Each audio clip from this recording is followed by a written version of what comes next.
22 मई 2020। अस्सलाम वालेकुम ख़वातीन हज़रात। 22 मई 2020 पीके की परवाज़ 8303 लाहौर से कराची आ रही थी कि बदकिस्मत तैयारा लैंडिंग से चंद मिनट कबल फ़नी ख़राबी के बायस खौफनाक हादसे का शिकार होकर एयरपोर्ट के करीबी रिहायशी इलाके में जा गिरा। और फिर हुआ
क्या है। समझ सकती हूँ कि आप लोगों को लगता है अभी तो बात हुई थी, अभी तो सब साथ थे, अभी तो पहुँचने वाले थे। मगर यकीन कीजिए, ईमान का तकाजा यही है कि इन्ना लिल्लाहि व इन्ना इलैहि राजिऊन, कि हम जिसने इस दुनिया में आंखें खोली वो आखिरी दूसरी दुनिया में जा ही गए। कुछ भी हो, यही सच्चाई है, यही हकीकत है। एक बार फिर हम सब की तरफ से आपकी तमाम फैमिलीज़ के लिए हम ताज़ियत पेश करते हैं। रब ताला आप लोगों को सब्र जमील अता फ़रमाए, आप लोगों को हिम्मत दे, हौसला दे कि इस तकलीफ़ से, अपनों को खोने के दर्द से आप गुज़र सकें। क्योंकि एक बात तो तय है, दर्द कम नहीं होता, उससे गुज़रने का उसकी आदत हो जाती है। शुरू करते हैं आज का माया कहानी। और इससे पहले कि हम केस की तरफ जाएं, मैं चाहूँगी कि हमारी टीम ने जो आज का जो भी वाक़या जो लेकर आए हैं, जो भी साहब यहाँ मौजूद हैं अभी इस सेट पर, पहले आप सुने कि हुआ क्या, दिखाइए। मियाँ बीवी का पाकीज़ा रिश्ता अपने अंदर कई खूबसूरत रंग समेटे हुए है। इसमें एहतराम और इज्जत का रंग सबसे नुमायाँ है, लेकिन बाज़ दफ़ा हालात ऐसा भयानक रूप दिखाते हैं कि रूह कांप जाए।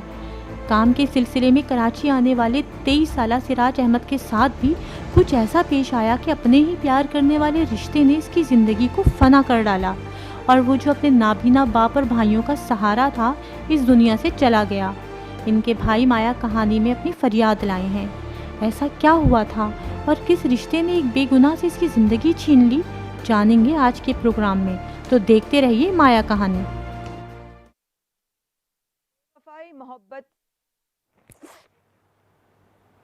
बेवफाई मोहब्बत से ज़्यादा जानलेवा होती है, और मैंने इस जहर से कई मोहब्बतों को फना होते देखा है। आज हमारे साथ मौजूद हैं सिराज अहमद साहब। इनकी उम्र 23 बरस है और रहीम यार ख़ान से तहसील लियाकतपुर से इनका ताल्लुक़ है। काम के सिलसिले में कराची रहते हैं, ड्राइवर हैं। बाप और दो भाई दोनों जो हैं वो नाबीना हैं। सिर्फ सिराज आँखों से ठीक हैं। बीवी हाजरा जो कि 22 बरस की हैं, उन्होंने एक बोतल में सोडा पीने वाली जो बोतल है उसमें काला पत्थर पीस कर पिला दिया, जिससे सिराज की डेथ हो गई। जिनका कत्ल हुआ वो सिराज हैं। अच्छा, आज हमारे साथ जो मौजूद हैं, आपका इसमें गिरामी क्या है? रियाज अहमद। रियाज अहमद साहब। रियाज अहमद, आप सिराज के कौन लगते हैं रिश्ते में? मैं भाई लगता हूँ सिराज। भाई। बड़े हैं आप सिराज से? जी। सिराज का इंतकाल हुए कितना बरस हो गया? सिराज का इंतकाल हुआ था 9 अक्टूबर 2019 को। 9 अक्टूबर 2019 को। ये बात साबित हो चुकी है कि आप जो हैं आपके भाई का जो है वो कत्ल हुआ था? जी बिल्कुल हो चुकी है ये बात। कहाँ साबित हुई मेरे भाई, ज़रा बताएंगे पूरा वाक़या, मैं समझने की कोशिश कर सकूँ। इसमें ये हुआ था कि जब इन्होंने एक साथ रह रहे थे यहाँ पे, तो लड़की का जो वालिद और वालदा और भाई वगैरह जो थे वो सब इधर आ गए थे हमारे पास। पहले हम कराची में रहते थे, ये लोग आए थे पीछे से, मतलब गांव से करजाई होके, तो बाज़ औक़ात झगड़े की वजह से वहाँ से निकल कर इधर आ गए थे। अच्छा। तो मरहूम सिराज अहमद जो थे वो दिल के बिल्कुल नरम आदमी थे। अच्छा, क्या उम्र थी जब सिराज साहब का इंतकाल हुआ? 23 साल थी। 23 साल थी। जी। और बीवी उस वक्त कितने साल की थी? बीवी के तो उम्र का तो मुझे पूरा कंफर्म नहीं है, क्योंकि उसका शनाख्ती कार्ड वगैरह नहीं बना हुआ था। लेकिन ये कि 14 में मेरे भाई की शादी हुई थी और 19 में ये जो है मर्डर हुआ है। ये मर्डर हुआ है, ये पहले बताएं शादी कैसे हुई, फिर हमें बताएं ये मर्डर क्यों किया, कोई वजह थी? आपके घर में कितने लोग बीनाई से महरूम हैं? हमारे घर में मेरा वालिद साहब जो है वो भी महरूम है। अच्छा। और एक भाई ये साथ आए हैं, ये भी महरूम हैं। अच्छा, जो यहाँ बैठे हुए हैं जी, वो भी? अच्छा, सही है, ओके। और मैं भी मरहूम हूँ। अच्छा, तो आप ये बताइए कि सिराज की आंखें बिल्कुल ठीक थी? जी, बिनाई बिल्कुल ठीक थी? बिल्कुल ठीक। रिश्ता किसने कराया था, शादी किसने कराई? रिश्ता तो देखें, रिश्ते जब हुए थे तो रिश्ता तो खुशी से ही हुआ था। अच्छा। क्योंकि हमारे कौमी थे। अच्छा। तो रिश्ता भी खुशी से हुआ था, शादी भी हुई थी। हम रिश्ता उनसे लिए भी थे, उनको दिए भी थे। अच्छा, मतलब वट्टा सट्टा हुआ था उनके जी, घर जी। में? अच्छा, मतलब उनकी बेटी ली तो अपने घर की बेटी दी भी? जी जी। तो अपने घर की बहन दी आपने? जी जी, बिल्कुल। बहन उनके घर में ब्याई है आपने? जी। अच्छा, तो पहले बहन की शादी हुई या पहले सिराज की शादी हुई थी? नहीं, पहले बहनों की हुई थी। पहले बहन की हुई थी। अच्छा, फिर क्या हुआ मामला? पहले हमने दोनों बहनों की शादी उसी घर में दी थी, उनसे 2 रिश्ते लिए हुए थे हमने। अच्छा। तो मसला जो है बिल्कुल सही चल रहा था, लेकिन सबसे बड़ी बात यही होती है कि जब इंसान इन चीज़ों में घुसता है ना, तो फिर तमाम तर जो है खूनी रिश्ते, ये एहसास, ये वफ़ाएं, किन चीज़ों में घुसता है? मतलब आप क्या कहना चाह रहे हैं, किन चीज़ों में घुस? जब 14 में शादी हुई थी तो 14 का साल भी सही गुजरा हमारे साथ, 15 भी सही गुजरा, 16 भी सही गुजरा, 17 भी सही गुजरा।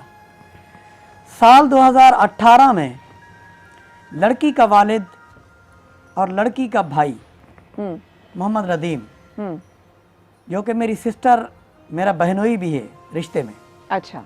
वो यहाँ पर आए कराची में। ओके। तो मैंने अपने भाई को बोला कि मेरे भाई जो मकान मालिक थे हमारे, उन्होंने कहा कि भाई फैमिली बढ़ गई है आपकी, या तो आप किराया बढ़ा दें या खाली कर दें।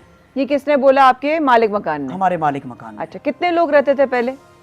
पहले हम लोग जो रहते थे, मेरा भाई था, मेरी भाभी थी, 2 और मेरी वालदा थी, 3 और ये भाई था, 4। जी। तो फिर उसके बाद कितने लोग बढ़ गए जिन्होंने कहा कि आबादी बढ़ गई है? उसके बाद मेरी बहन भी आई, बहनोई भी आया, 8। ठीक है, और उसका ससुर भी आया मेरी बहन का, 9। ठीक है, और उसकी घरवाली भी आई। किसकी घरवाली? मेरी बहन की जो सास थी वो भी आई। अच्छा, आपकी बहन की सास थी, सास भी इधर आ गई? जी जी। सास क्यों इधर आ गई? वहाँ पर जो है इनके कोई इज्जती झगड़े वगैरह हुए थे। तो 6 लोगों से 10 लोग हो गए? जी जी। बच्चे भी थे? जी। बच्चे कितने? बच्चे मेरी बहन के बच्चे थे 3। अच्छा, तो 11, ये 3, 13 ये हो गए। जी। उसके बाद जो है फिर इन लोगों का, ये जो मेरा बहनोई था नदीम, इसका कोई वहाँ से जो है इज्जती मामलात में चक्कर था किसी के साथ, तो वहाँ से इन्होंने जो है, किसका? नदीम कौन है? नदीम जो कि मेरा बहनोई रिश्ते में। अच्छा, बहनोई का कहीं और, मतलब खातून से कोई चक्कर था? जी जी जी। ये साबित हुआ या ये आप लोगों को लगता है कि ऐसा हुआ था? नहीं नहीं, ये साबित हुआ है, बाकायदा उन्होंने मारपीट भी की है इनको। अच्छा। तो वो कुछ जिम्मेदार लोग थे, वहाँ से ये लोग भाग के इधर आए थे। अच्छा।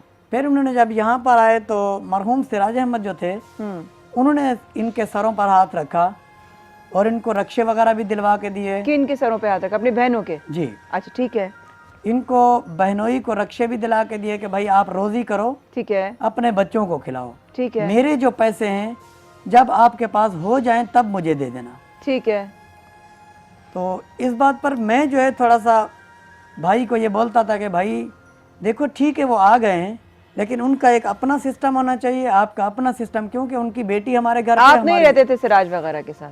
जी। आप नहीं रहते थे सिराज वगैरह? नहीं, मैं पहले उन्हीं के पास ही रहता था, सिराज के साथ ही रहता था। अच्छा। तो जब फैमिलियां बढ़ी तो आप अलग हो गए? तो जाहिर है। आपके बाल बच्चे हैं? जी। अच्छा, कितने बच्चे हैं आपके? मेरे 3 बच्चे हैं। अच्छा, तो आप अलग हो गए थे? मैं ठीक अलग है। हो गया। फिर उसके बाद क्या हुआ? फिर उसके बाद जब ये रहने लगे तो खुशी का समा था इनके आपस में। ठीक है, 2014 के बाद से 2017 तक खुशी का समा था। जी जी। ठीक है। 18 में जब कि इनकी आमद हुई गुलाम मोहम्मद की, जो कि बहनोई हैं। जो बहनोई है नदीम हुसैन, हाँ। और ससुर हैं मोहम्मद सिराज के अच्छा, गुलाम मोहम्मद। ससुर भी आ गए, जी जी। तो सास भी आ गई, ये सब तो अपना घर छोड़ के वो लोग इधर आ गए, इधर आ गए। जी आप लोगों के घर में। जी। और ये रहीम यार खान की बात है?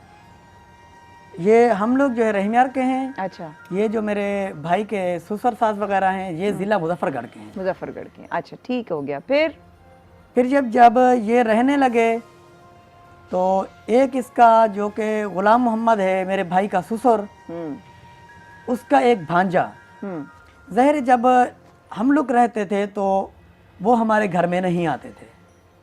सही है, क्यों, कोई वजह थी क्या? वो वजह ये थी कि ज़ाहिर है एक रिश्तेदारी जो गहरी रिश्तेदारी होती है तो वो एक दूसरे के घर आना जाना रखता है, तो दूसरा तो नहीं आता ना। ठीक हो गया।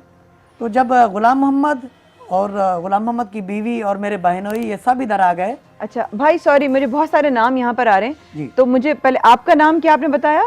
रियाज अहमद। रियाज। अच्छा, आप तो हमारे साथ हैं ना इस वक्त। जी। अब हम आते हैं यहाँ पर सिराज की बीवी, जी। ठीक है, जी। सिराज का ससुर, जी। ठीक है, सिराज की सास, जी। और सिराज और का जो है वो बहनोई। जी। ठीक, यानी कि आपका भी बहनोई हो गया। जी। जी। ठीक है। ये 4 अफराद जब 2018 में आए जी। तब घर में मसला शुरू हुआ। सही समझी हूँ? बिल्कुल ठीक हो गया। अब आगे बढ़े। ठीक है, हो गया। अब इसके आने के बावजूद जब ये लोग यहाँ पहुँचे तो फिर इसका जो गुलाम मोहम्मद था मेरे भाई का ससुर, हाँ, इसका एक भांजा जो है इस घर में आने जाने लगा। एक सेकंड, गुलाम मोहम्मद सास ससुर का ना? जी, जी। सिराज के ससुर का कोई जानने वाला नहीं, सका भांजा है। सगा भांजा है, यानी कि अच्छा ठीक है, सिराज के ससुर का सगा भांजा सिराज के घर में आने लगा जहाँ पे सास ससुर और बहनोई रह रहे थे सब। जी जी बिल्कुल। ठीक हो गया। अच्छा, फिर वो जो जवान भांजा है वो कौन है, उसका क्या किरदार है? उसका किरदार जो है वो शराबियों के साथ शराबें भी हैं, जुआरियों के साथ जुआ भी खेलता है। अच्छा। न्यू कराची में मजदूरी करता हुआ, और तो वो एकदम जो है दूसरे तीसरे आने जाने लगा, जिस पर मुझे इस बात पे शक हुआ तो फिर मैंने भाई को और वालिदा को बोला, क्योंकि जब मैं अलग हुआ था तो मेरी वालिदा जो थी वो मरहूम से बहुत प्यार करती थी, वो भी इनके साथ ही रह रही थी। अच्छा। मैं बड़ा था, वो मरहूम छोटा था, तो उससे ज़्यादा प्यार था वालिदा को। ठीक हो गया। फिर वालिदा उनके साथ रह रही थी। उसके बाद मैंने मना किया कि भाई देखो ये लोग तो चलो हैं ही हैं, इसका क्या आना जाना लगा है भाई, गैर आदमी का। गैर आदमी का। क्यों, वो क्या अच्छे टाइम पे नहीं आता था, या कुछ गलत करता था कि, या गलत टाइम पे आता था क्या? वो गलत टाइम इनका ये था कि मेरी वालिदा जो है वो भी घरों में काम करती है। ठीक है। ठीक है, और हम लोग भी मजदूरी पे चले जाते थे। मेरी बहन जो आई थी वो भी घरों में काम करती थी, और बहनोई रक्षा चलाता था। दूसरा बहनोई को जो भाई है असगर, उसको इन तमाम तर कहानी का पहले जो उस लड़के ने काम किया उसको इसने हाथ में लिया, असगर को, जो कि लड़की मेरी भाभी का भाई था।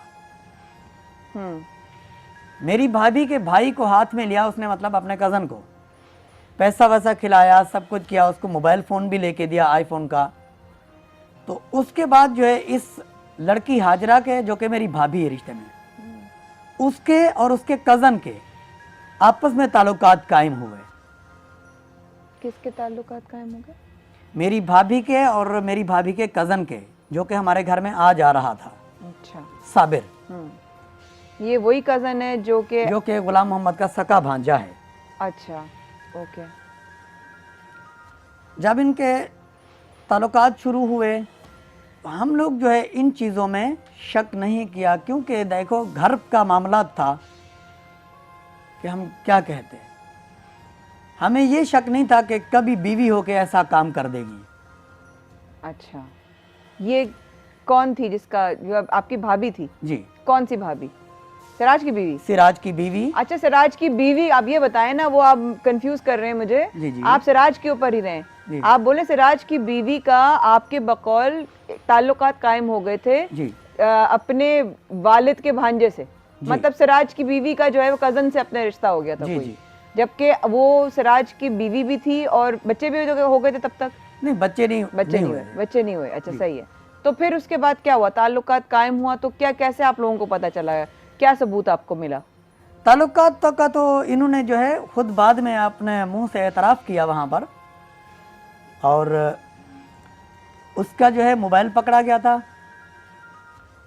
आप यहीं रुकिएगा, छोटा सा वक्फा लेते हैं, हमारे साथ रहिए ख़वातीन और हज़रात। यहाँ पर आज मैं समझ सकती हूँ थोड़ा सा कन्फ्यूजन है, बट हर एक का अपना एक अंदाज़ होता है कहानी बताने का, अपना तकलीफ़ बताने का।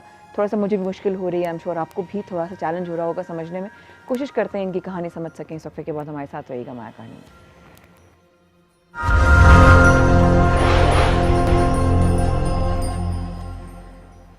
एक बार फिर माया कहानी में हमारे साथ आने का बहुत शुक्रिया। थोड़ी देर बाद इंशाल्लाह हमारे साथ लाकिब खान साहब होंगे, जो इनके केस के वकील भी हैं और इनकी रहनुमाई भी फरमा रहे हैं। हमारे साथ इस वक्त मौजूद हैं हमारे भाई यहाँ पर रियाज। अब मुझे ज़रा सा आसान करके ये बताइएगा, आप आज यहाँ पर आपके आने की वजह क्या है? आसान करके मैं आपको बताऊं तो इस बारे में बोलना बहुत मुश्किल है कि आज तक ज़िंदगी में ना हमने कोई इन चीज़ों में घुसे थे ना गए थे। आज आने की सारी वजह यह है कि 1.5 साल हो गए, 2 साल घूमते हुए रुलते हुए। आज यहाँ पर आने की वजह यही बनी है कि मेरे भाई की जो मौत है वो ले आई है, और मुझे इंसाफ के तकाज़े हैं कि अल्लाह ताला कहीं से सुने और इंसाफ मिले। तो आपका केस अभी जो है वो ज़ाहिर है अदालत में है और वो चल रहा है। अच्छा, हम केस के ऊपर इसलिए कोई कानूनी तौर पर हम कोई बात नहीं कर सकते क्योंकि वो गैर कानूनी है, कानून के खिलाफ है। आप कोई भी बात, कोई भी चीज़ आप अगर केस चल रहा हो उसके हवाले से नहीं बोलते। हाँ, लेकिन आपका जो दर्द है, आपका जो वाक़या है, मैं ज़रा पूछना चाहूँगी, कितने साल शादी चली सिराज की और उनकी बीवी की? इसकी 5 साल चली। 5 साल में क्या ये दोनों खुश नहीं थे? बिल्कुल खुश थे। तो जब उसने, आपने कहा कि उसकी बीवी ने सबके सामने इकरार किया, तो क्या कहकर किया? क्या वजह बनी? जब खुश थे, प्यार था, पसंद थे, फिर कहीं और ताल्लुकात बनाने की कुछ तो वजह बताई होगी। इन्होंने जब वहाँ पर हम डेड बॉडी के बाद पहुँचे कुलखानी में। अब ज़रा मुझे बताएं किस दिन की बात है जब आपको सिराज की ये खबर मिली? अब उस वाक़े के दिन पर आइए। ये खबर हमें मिली है जो कि कुलखानी का दिन था, सोयम का तीसरा दिन जो होता। किसका सोयम था? भाई सिराज अहमद का। ना तो सिराज का जब डेथ हुई तो आप लोगों को कैसे पता चला कि उसकी फौतगी हो गई है? उस वक्त तो जब इनका तबीयत ख़राब हुई थी मेरे भाई की, तो मुझे इन्होंने फ़ोन किया था। किसने फ़ोन किया था, बताइए ना। मेरे बहनोई ने फ़ोन किया था कि सिराज की तबीयत ख़राब है, आप जल्दी पहुँचें। अच्छा, ठीक हो गया। फिर ये लोग खुद लेके ही मेरे घर पे आ गए रिक्शे में। उसी हालत में? उसी हालत में। तबीयत क्या ख़राब हो रही थी? जब मैंने भाई का चेहरा देखा तो उसकी गले से जो है आवाज़ नहीं निकल रही थी, मुंह से सिर्फ झाग ही झाग थी। अच्छा, और उस वक्त तक वो जिंदा था?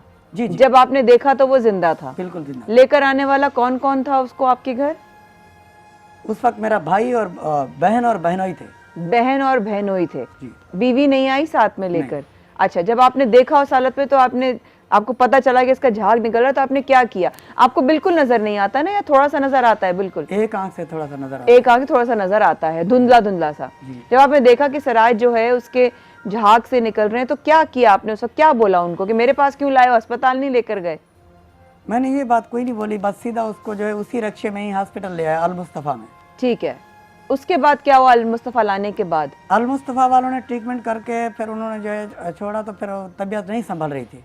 ठीक है, फिर हमने जो है वहाँ से सिविल रेफर किया अपना खत्री हॉस्पिटल में। ठीक है, वहाँ से उनके पास भी जो है कंट्रोल नहीं पाई, तबीयत संभल नहीं पाई। कितने घंटा गुजर गया था तब तक, अब जब से सिराज को आपने देखा था और अब तक जो आप कह रहे हैं कि संभल नहीं पाई सिविल तक उसकी?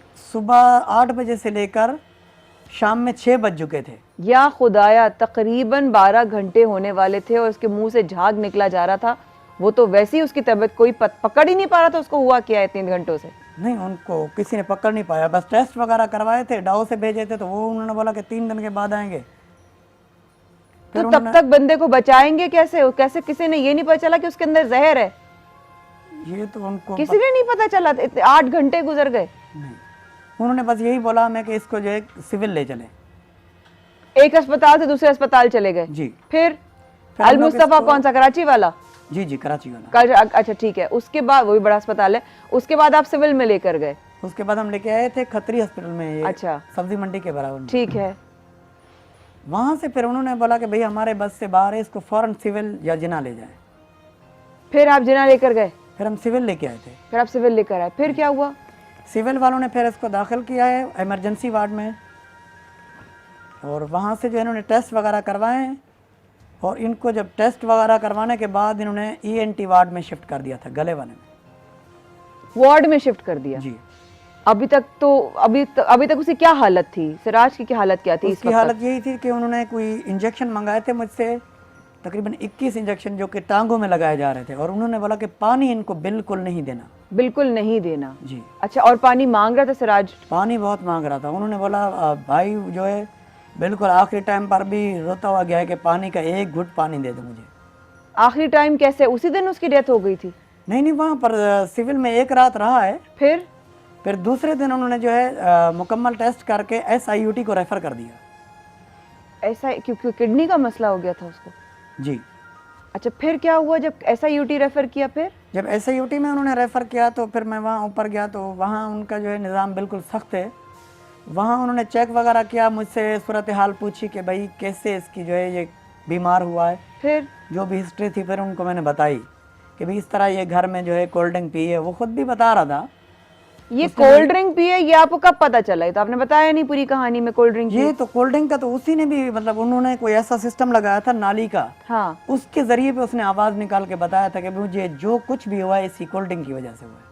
तो ये बताया सिराज ने खुद आप लोगों को? खुद अपने मुंह से बताया। हाँ, तो ये बताएं तो बहुत ही जरूरी बात है ना, ये तो बताएं आप। फिर उसके बाद जब SIUT में आपने बताया कि उसने कोई कोल्ड ड्रिंक पी थी, उसके बाद उसकी तबीयत ऐसी खराब हुई, तो क्या बोला उन्होंने? उन्होंने फिर जब इलाज मालजा करना शुरू किया तो एक डॉक्टर साहब ने मुझे बुलाया, बोला भाई देखो इसमें आपको जो है किसी के ऊपर शक है या कुछ है। हमें शक ये है कि इसमें जो है जहर थी। ये आपको SIUT में जाके पता चला? SIUT वालों ने बताया। ठीक है। फिर तो मैंने बताया भाई मुझे ना ही तो किसी के ऊपर शक है और ना ही तो कोई ऐसा। वो कह रहा है कि बहुत कोल्ड ड्रिंक जो है मैंने घर में पी है। और हमें इस मोड़ पर जो है सोच नहीं था ना कि घर वाली हो के ऐसा काम कर देगी। अभी तक आप लोगों को ये नहीं पता कि इसको जहर दिया गया है? अभी तक ये साबित नहीं हुआ ना? मतलब अभी तक तो ये नहीं पता ना आप लोगों को जहर दिया है कि नहीं दिया? अभी तक ये पता उसकी तबीयत खराब हुई है, क्या हुई है, कोल्ड ड्रिंक से पीकर हुई है, बस ये पता था ना? जी जी। इस सारे माजरे में बीवी कहाँ थी जब वो अस्पताल लेके आप 2 दिन तक फिरते रहे? वो घर पे थी। ठीक है। उसने कोई नहीं उगला, कुछ भी नहीं बोला तब तक? कुछ भी नहीं बोला। अब जब एक रात उसने गुजार ली, SIUT चले गए, अब क्या हुआ? उसके बाद फिर वहाँ तो होने के लिए तो आई थी वो, लेकिन कोई ऐसी बात नहीं कि उन्होंने फिर 8 तारीख भी वहीं गुजारी। उन्होंने डायलिसिस वगैरह किए इसके, और 9 की रात को उसने मुझे बुलाया डॉक्टर साहब ने। हाँ। बोला भाई देखो अब इसकी हालत बिल्कुल जो है ख़राब है। रात को 3 बजे मुझे फ़ोन किया कि बोले जल्दी आ जाओ ऊपर। जब मैं ऊपर गया तो भाई जो है बिल्कुल ही वो दूसरा ऐसे थैली की तरह लगा हुआ था। उसने वहीं से आवाज़ निकाल के बोली कि मुझे एक बच्ची उसने ली थी गोद, मेरी बहन से गोद ली थी। उसने मुझे बोला कि भाई मेहरबानी कर, मेरी मौत जो है ऐसे घूम रही है तो मुझे बच्ची मिला दे। अच्छा। लेकिन वहाँ ICU का वार्ड था, वहाँ बच्ची छोटी को लेके कैसे जाते? तो मैंने उसके दिल पे हाथ रखा। फिर उतनी देर में उसने डॉक्टर ने मुझे बुलाया कि भाई इसको जो मिलवाना है, वालिद है वालदा है, जो भी इसको मिलवाना है मिलवा सकते हैं आप। फिर सुबह का टाइम था नमाज का, मैंने वालिद और वालदा को ले गया ऊपर, वो भी मिले। जब मैं वालदा को लेके गया उसके बाद उसने सिर्फ इतना किया, ऐसे हाथ उठाए और यही अल्फाज निकले उसके मुंह से कि अम्मा मेरे साथ ऐसा क्यों किया। यही बात अम्मा को बोल सका कि अम्मा मेरे साथ ऐसा क्यों किया। उसने ऐसे दिल पे हाथ रखा, बोला बच्चा कुछ नहीं है। वालदा वहीं बेहोश हो गई, उसको ले गए नीचे और ठीक तकरीबन 1 से 1.5 घंटे के बाद जो है डॉक्टर का फ़ोन आया कि फ़ौरन आप ऊपर आ जाएं। जब मैं ऊपर गया तो डॉक्टर साहब ने बोला कि भाई इसकी दिल की धड़कन जो है ये रुक रही है, हम इसको जो है धक्के लगा रहे हैं, अब देखते हैं चल पड़ती है तो ठीक है वरना मुकद्दर। ठीक 10 मिनट बाद उन्होंने अंदर बुलाया मुझे, बोला भाई आपके भाई की जो है डेथ हो चुकी है। तो मैंने अल्लाह की रज़ा में जो है पढ़ा है इन्ना लिल्लाहि व इन्ना इलैहि राजिऊन। मैंने डॉक्टर साहबान से यही अल्फाज कहा है कि डॉक्टर साहब ये अल्लाह ताला ने मुझे दिया था तो भी मैं खुश था, उसने लिया है तो भी मैं खुश हूँ, लेकिन आप मेहरबानी कीजिए इसको तैयार कीजिए, मुझे गाँव लेके जाना है इसको, डेड बॉडी को। गलती मुझसे यही हो गई कि मैं उनको ये नहीं कह सका कि भाई इसका पोस्टमार्टम कर दें, और ना ही तो उन्होंने कहा, क्योंकि जब जाहिर है कभी जिंदगी में इंसान बाहर ना निकला हो ना तो फिर इस बड़े सदमे में आ जाए तो कुछ आगे नहीं नजर आता, कोई चीज नजर नहीं आती। अल्लाह,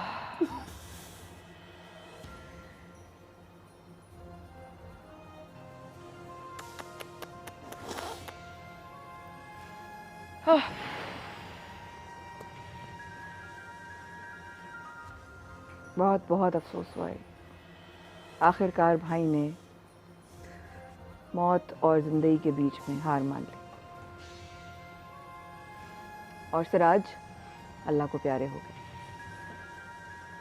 इस वक्फे के बाद हमारे साथ रहिएगा, हम वापस आते हैं।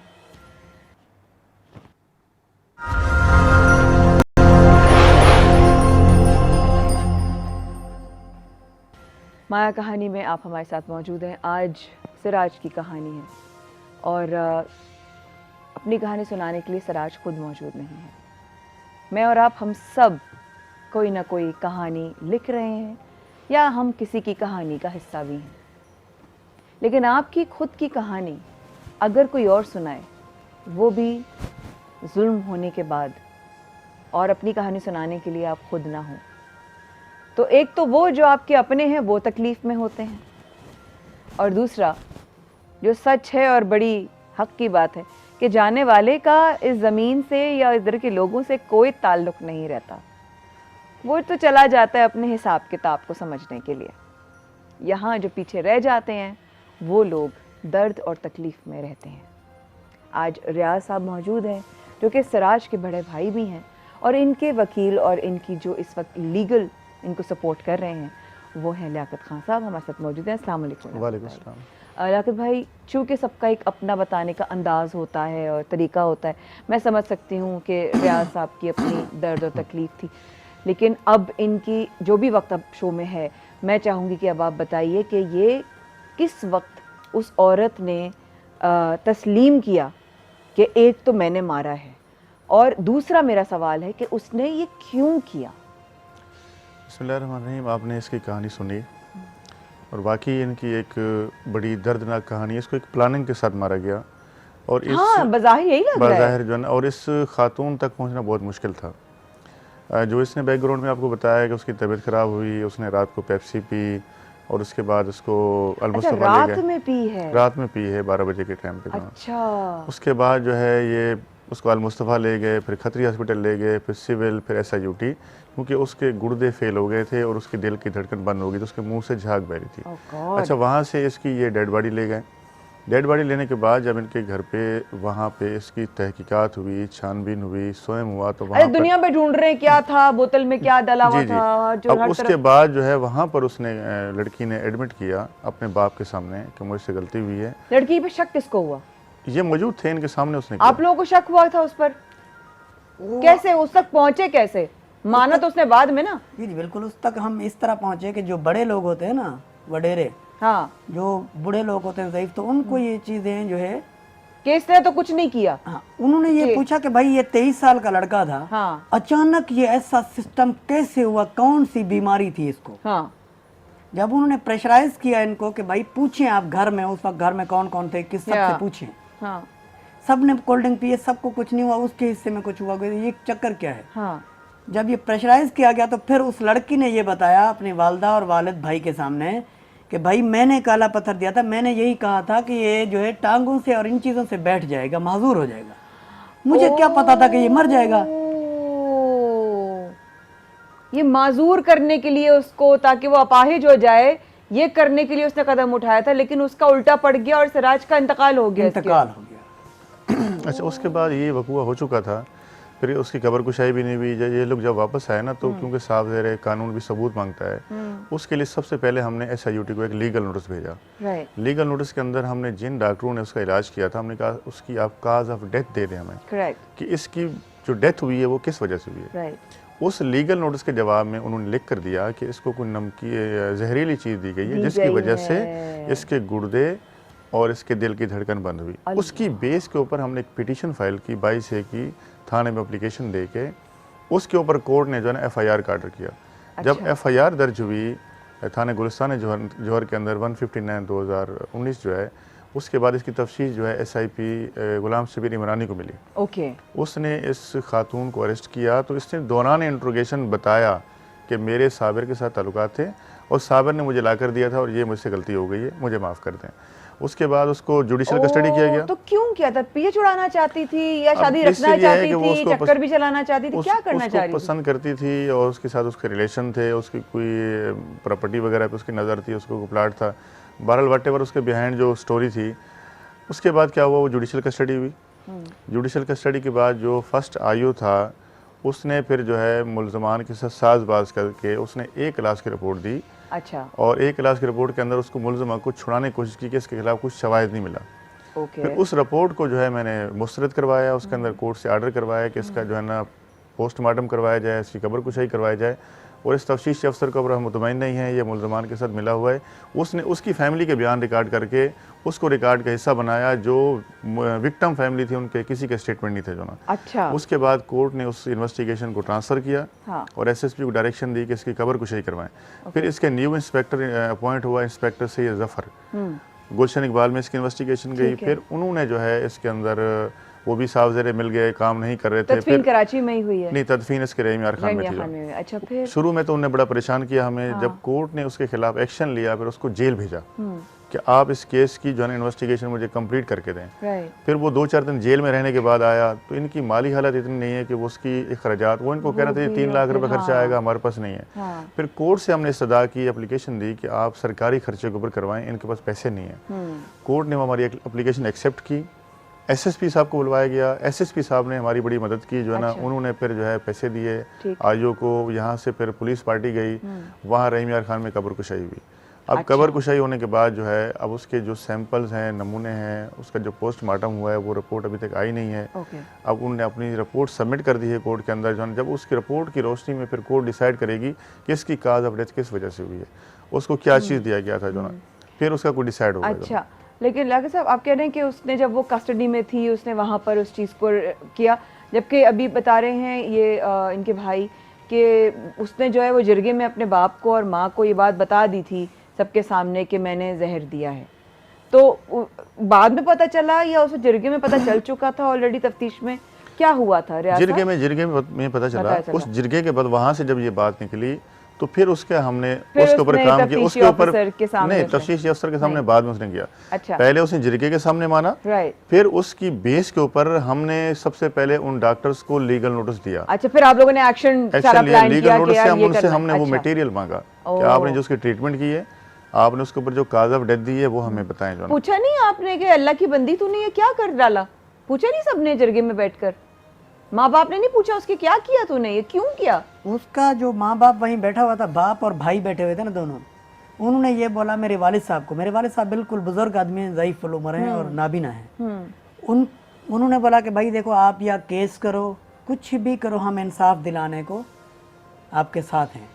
वो लड़की के सगे माँ बाप ने बोला? हाँ। अच्छा। लेकिन उनको ये पता था कि ये बिल्कुल है नाबीना आदमी, ये कहाँ जाएगा केस करने। अच्छा, कि ये मजबूर है, गरीब है, कहाँ जाएगा, ठीक है हम तुम्हारे साथ हैं। वो जो एक इमोशनल आई थिंक एक प्लान होता है कि लाकत भाई फिक्र ना करें, मैं आपके साथ हूँ। जी बिल्कुल। लेकिन जब काम का बात हो तो जब गायब हो जाए, तो उनका क्या किरदार रहा? लेकिन इसमें जो है ना, देखिए इसने कोशिश की, इसने कहा कि मैं गरीब ज़रूर हूँ लेकिन अपने भाई के इंसाफ के लिए मैं लड़ूंगा।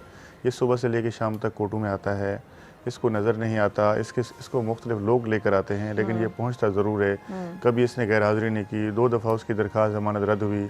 अब चूँकि पुलिस की तरफ से मुसलसल डिले हो रहा था, उस डिले की बेस के ऊपर जो है लेडी होने की वजह से फिर कोर्ट ने उसको बेल दी जो है। अब उसने कहा जी इन्वेस्टिगेशन कंप्लीट हो जाए, अभी तक जो है ना पुलिस की इन्वेस्टिगेशन भी नहीं हुई, और लेडी है, जेल में है, बहरहाल बेल उसकी हो गई, लेकिन अभी केस ख़त्म नहीं हुआ। और मुझे उम्मीद है कि जो है ना जो डॉक्टरों ने लिख के दिया है वो रिपोर्ट जो है इनके हक में आएगी, और उसके बाद जो है ना वो चालान भी होगी और ट्रायल भी होगा और उसको सज़ा भी मिलेगी जो है। इंशाल्लाह। और बाकी जो साबिर है उसको पुलिस ने अभी तक उसको नहीं पकड़ा है। क्यों? और क्योंकि वही साबिर जो है इनको माली मामलत कर रहा है, पुलिस के लिए पैसा दे रहा है, इनकी सपोर्ट कर रहा है, डेफिनेटली जो है ना वो उसको पैसे दे रहा है ताकि जो है ना ये केस से जो है ना निकल जाए। वो आज भी उससे रब्ते में। तो जो आपकी सिराज की बीवी का घर है वो भी बहुत क्या पैसे वाले लोग हैं?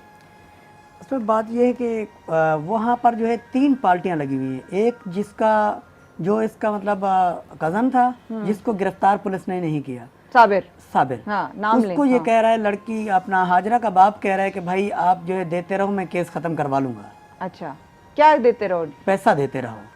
उसने किसको बोला ये जो लड़का है साबिर, उसके वालिद को। आपको कैसे पता ये बोला? वहाँ पर जब इन्होंने पैसे लिए थे तो वहाँ पर आदमी बैठे हुए थे। अब देखें, बड़ी सोचने की बात होती है कि अब जिसकी बेटी 1 साल जेल में रहे और भांजा बाहर हो, अगर ये कत्ल नहीं होता तो वो क्या ये नहीं कहता बहन को कि भाई अपना बेटा जो है पेश करो और मेरी बेटी बाहर आए? हाजरा जेल में थी, 1 साल तक रही है। 1 साल जेल में रही है। अच्छा, अभी उसको निकाला है क्या? अभी जमानत पे निकाला है उसको। अच्छा, तो उस 1 साल में भी इसने कभी ये नहीं जाके बोला बहन को कि भी अपना बेटा पेश करो। अगर कत्ल नहीं है तो बेटा पेश होता। वहां पर जिम्मेदार लोग थे। जब पैसे की बात डन हुई, मैंने से ये पूछा है आपसे कि क्या आपकी भाई की ससुराल वाले पैसे रसूख वाले हैं या असर रसूख वाले हैं, पैसे वाले हैं, ये बताएं मुझे। जी, पैसे वाले यही चीज है ना कि वहां से जो है उन्होंने अपना कुछ जेवर वगैरह थे, है ना, मैं यही पूछ रही हूँ, है ना, बस आप ये बताएं हैं ताकि मैं कुछ जो सवाल कर रही हूँ ना उसका कोई मकसद है। वो तो नहीं बड़ी मुझे कहानी नहीं मैं समझ में आएगी। नहीं, पैसे हैं उनके पास। अच्छा, उनकी जरिए आमदनी क्या है? उनकी जरिए आमदनी जो है तकरीबन 7 तो भाई हैं वो कमाने वाले। अच्छा, तो भाई जो है भाई काम करते हैं सारे, इसलिए उनके पास पैसे हैं। अच्छा, हाँ, तो ठीक है, इसका मतलब है कि उनके पास पैसे हैं तो वो सोर्स भी लगा सकते हैं, और इसके पास आज के जमाने में पैसा हो जाकर उसके पास सोर्स भी है। डेफिनेटली, क्योंकि पुलिस इसीलिए इनकी बात नहीं सुन रही थी। करेक्ट। वो हर वक्त जो इन्वेस्टिगेशन अफसर था, ये क्योंकि इसको नजर नहीं आता, ये जा नहीं सकता है। हाँ। ये जब जाता है तो पुलिस वाले इसको भगा देते हैं। अगर वो बैठे भी होते हैं तो उसको नजर नहीं आता है। अब उसमें ये होता था कि वो पुलिस वाले को अपने साथ लेकर आना, कोर्ट में, थाने में जाना, उसके आगे पीछे, उनको पता है कि यही हमारी जान छुड़वाएगा। इस तमाम चीजें हमारे पास होती थी, और कई मरतबा तो मैंने उसकी तस्वीर निकाली, उसकी जो इन्वेस्टिगेशन अफसर था कि उनके साथ बातचीत करते हुए, उनके साथ आते जाते हुए। मैंने कोर्ट में जाके शिकायत की, मैंने कहा देखें ये अफसर उनके साथ मिला हुआ है, ये मुलजमान इसके साथ हर वक्त होते हैं, ये हमारे केस आपने खुद पर्सनली किया? ये पर्सनली किया। उसके बाद कोर्ट ने फिर एक्शन लिया उसके ऊपर, एक्शन लिया, और क्योंकि वो आगे प्रोग्रेस नहीं दिखा रहा था, फिर उसको जेल जाना पड़ा। साबिर को नहीं, पुलिस वाले को, इन्वेस्टिगेशन अफसर को जाना पड़ा उसके खिलाफ, क्योंकि ना वो रिपोर्ट दे रहा था, ना इन्वेस्टिगेशन कर रहा था, वो फाइल को हिलाजुला नहीं कर रहा था, और वो फॉर्मल रिपोर्ट बना के जो फर्स्ट आयु ने बनाई थी वही बना के ले आया जी ये एक लाश है। तो कोर्ट ने कहा कि मैंने आपको क्या डायरेक्शन दी है कि आप इसकी कबर कुशाई करें, आप पुलिस पार्टी लेकर जाएं, आप बंदा पकड़ें। आपने वो किया नहीं, आप एक लाश लेकर आ गए। उन्होंने उसके खिलाफ कंप्लेन रजिस्टर कर दी। कंप्लेन रजिस्टर होने के बाद वो मौसूफ जो है जेल चले गए, फिर जमानत करवा कर आए, माफ़ी मांगी। फिर उसके अंदर कोर्ट ने फिर एसएसपी साहब के जो है ना वो जिम्मे लगाया। एसएसपी साहब ने हमारी बड़ी मदद की। अच्छा, उन्होंने कहा इसको ईस्ट के थे, आई डोंट नो, मुझे नाम नहीं पता। और उन्होंने जो है इसको कहा कि आपको इंसाफ मिलेगा, आपके साथ ज्यादती हुई है। उन्होंने फंड भी रिलीज किया, और सारा काम इनका जो है ना सरकारी खर्चे पे कराया जो ना जुनैद शेख साहब। अच्छा, अभी क्या सिनेरियो है? अभी क्या सिनेरियो ये है कि तमाम इन्वेस्टिगेशन कंप्लीट हो गई है, और अब सिर्फ उसकी जो रिपोर्ट है पोस्टमार्टम की, काज ऑफ डेथ की, डॉक्टरों की, उस रिपोर्ट के बाद जो है ना कोर्ट डिसाइड करेगी। क्योंकि ये मसला जो है, इसका कहना ये है कि उसकी जो मौत है वो उसको जहरीली चीज़ खिलाने से हुई है। वो कहते साबित हो चुका है ना। हाँ, अच्छा, अब वो कहते हैं नहीं जी वो कुदरती मरा है। अब कौन कहता है ये? अब वो मुखालिफ लोग कहने लगे, मुखालिफ लोग कहते हैं, जबकि वो एतराफ कर चुकी है अपने मुंह से कि मैंने इसको जो है वो कोल्ड ड्रिंक में डालकर जो है वो काला पत्थर वो इससे तो वो कह चुकी है, लेकिन उसके बावजूद जो है ना कोर्ट में तो डिनाई कर रही है ना।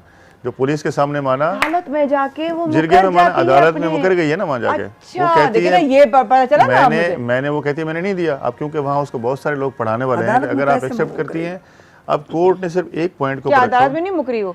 नहीं, अदालत में जब ज़ाहिर है पुलिस की सपोर्ट उसके साथ होगी तो कैसे अदालत में कहेगी? चोर चोरी करके तो बोलेगी कि मैंने चोरी पहले की। भी तो बोले, जिरगा में बोला है, फिर इन्वेस्टिगेशन उसके ऑफिसर बाद के वो सामने मुकर बोला गई, है। उसके बाद मुकर गई। अब कोर्ट ने सिर्फ ये देखना है कि काज ऑफ डेथ के ऊपर डिसाइड होगा कि आया इसकी जो डेथ है वो किसी जहरीली चीज़ से हुई है, उसको कोई काला पत्थर दिया गया है जिसकी वजह से उसकी तबीयत खराब हुई है, वो डॉक्टर अब लिख के देंगे। अब डॉक्टर की रिपोर्ट आने के बाद डिसाइड होगा कि ये केस आगे चलेगा या डिस्पोज ओके, होगा। अब मेरा सवाल है एक और, जो बस कम चंद में रह गए। मेरा सवाल ये है कि इस सारे सिनेरियो में जब उनकी बेटी 1 साल जेल में रही तो लड़की के माँ बाप या फैमिली ने कुछ नहीं रिक्वेस्ट की कि माफ कर दें, इसको जाने उन्होंने दें? धमकियां दी, धमकियां दी, इसको अच्छा, इन्होंने रिक्वेस्ट परेशान नहीं नहीं, कोई रिक्वेस्ट नहीं की उन्होंने।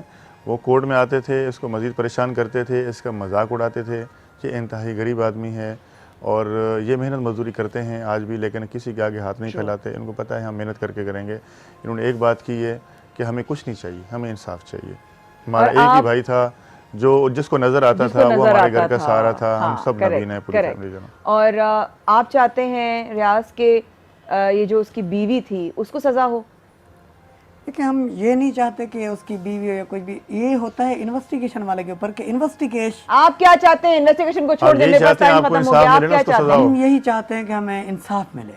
इंसाफ, वही तो पूछूं, क्या चाहते हैं आपके, क्या इंसाफ हम आपकी यही नजर में चाहते क्या हैं कि है? इंसाफ मिले हमें।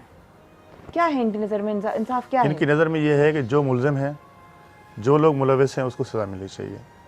ओके, तो जाहिर है उसमें बीवी भी आ गई बीवी ना, भी आ बीवी भी आ गई उसमें, ठीक है। थैंक यू सो मच लाकत साहब, थैंक यू सो मच, बहुत शुक्रिया रियाज साहब आपके भी आने का। अल्लाह ताला बेहतरीन मामलात फरमाए रिश्तों में भी, घरों में भी, और हमारे मुल्क पर भी और मुसलमान कौम पर भी। अल्हम्दुलिल्लाह अल्हम्दुलिल्लाह सीज़ फायर के बारे में हमने सुना और अल्लाह पाक ने मुसलमानों को एक बार फिर जो है अपनी अमान में रखा, इज़्ज़तों की हिफाजत फरमाई। मैं सिर्फ ये कहूँगी कि हक़ के लिए आवाज़ उठाना बहुत ज़रूरी है, चाहे उसमें मौत भी आए, लेकिन वो हक़ की राह में लड़ते हुए ही आएगी।